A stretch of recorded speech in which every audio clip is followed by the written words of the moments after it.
Мансур Байбуртлы посвятил всю свою жизнь кинодокументалистике. Он родился в 1909 году в Бахчисарае в семье видного крымско-татарского ученого-лингвиста, учителя и писателя Яя Наджи Байбуртлы.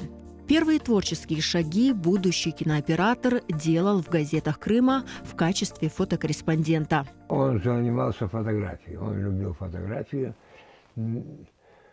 Во-первых, в совершенстве знал всю технику фотографии. Здесь какой-то он называл, какой-то был очень учитель какой-то, значит, который вот молодежи преподавал это. И вот он заболел этим делом. Здесь какое-то время он якобы работал на вот Ялтинской киностудии. Мансур Байбуртлы учился во Всесоюзном государственном институте кинематографии. По окончании начал работать в Московской студии кинохроники. В 1937 году стал оператором Казанской, а в 1941 – Куйбышевской кинохроники.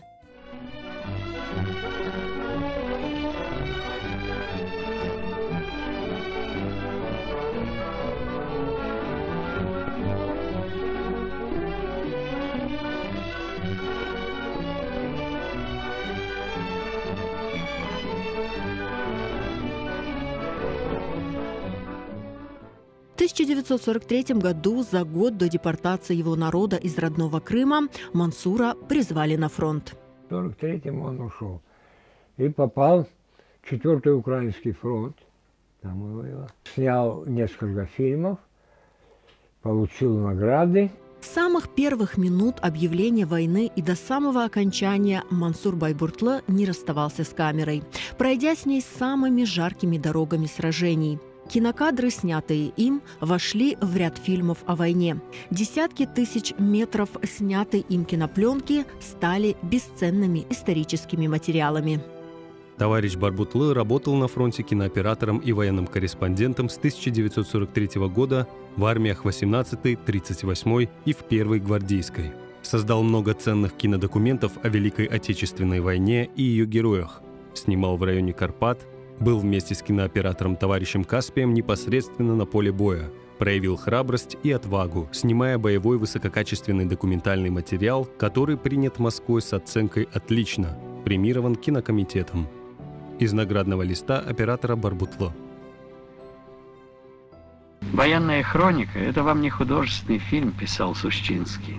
Оператор Мансур Барбутлы и бывший шофер Владимира Сущинского Николай Машинцев. Мы сидели, сейчас я точно не помню, в каком-то помещении, но это после освобождения Ужгорода. Да. Сидел, значит, мы были вместе, был Тода Каспий, Володя Цислюк, я и Володя Сущинский. Он какой-то был такой грустный. У меня, говорит, друзья, какое-то предчувствие. Он погиб, когда ему было 27 лет. Мансур Байбуртлы был награжден медалями и орденом Отечественной войны второй степени, но заслуги не спасли его от ссылки. После войны он вернулся в Москву, но в 1946 году вместе с семьей вынужден был уехать в Таджикистан. Когда с фронта вернулся, мы поехали в Таджикистан, в Сталинабад. Работал на Таджикфильм в Сталинабаде, а оттуда мы переехали в Джаузикау, Владикавказ. Это 49-й год. В Северо-Кавказской студии кинохроники. Он там проработал 33 года. Мансур Байбуртлы работал на Северо-Кавказской студии кинохроники режиссером и оператором до 75 лет. Неутомимый солдат кинохроники. Так отзывались о нем коллеги. Оригиналом был фронтовик, оператор Мансур Барбутлы. Пшеницу, летящую из железного рукава комбайна, он просил ассистента подсвечивать фольгой, чтобы на экране она казалась золотой. Мог часами сидеть на походном раскладном стульчике и ждать солнца, чтобы снять один единственный кадр так, каким его хотел бы увидеть сам создатель. Герман Гудиев, режиссер-оператор. За созданные фильмы Мансур Байбуртлы отмечен 20 благодарностями с занесением в личное дело от Управления по производству фильмов Министерства культуры СССР. За цветной фильм «В Цейском ущелье», снятый в 1957 году, награжден дипломом Международного фестиваля видовых фильмов в Монтевидео. Оператор, режиссер, сценарист. Он сам писал сценарий и сам монтировал, сам, значит, как режиссер. И я с ним, вот, он снял 46 фильмов, 46. Я с ним, наверное, штук 12 работал, я с ним работал. Это был честный человек, это был грамотный, интеллигентный, отцом. Он был жесткий и очень хотел, чтобы я перенял это ремесло. Виктор Байбуртлы исполнил желание отца и также посвятил свою жизнь киноискусству. Он вспоминает: отец всегда мечтал вернуться в Крым. Тема родины для него была болезненной. Свою боль он выражал в своих работах. Он везде, отовсюду, везде покупал вот о Крыме литературу. Он был художник еще.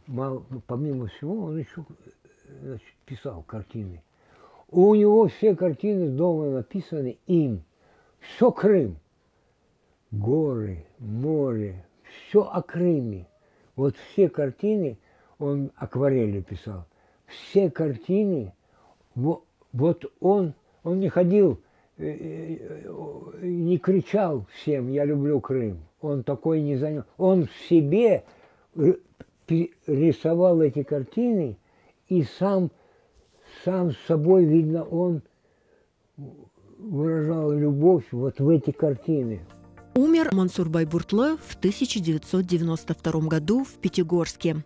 Вернуться в родной Крым ему так и не удалось.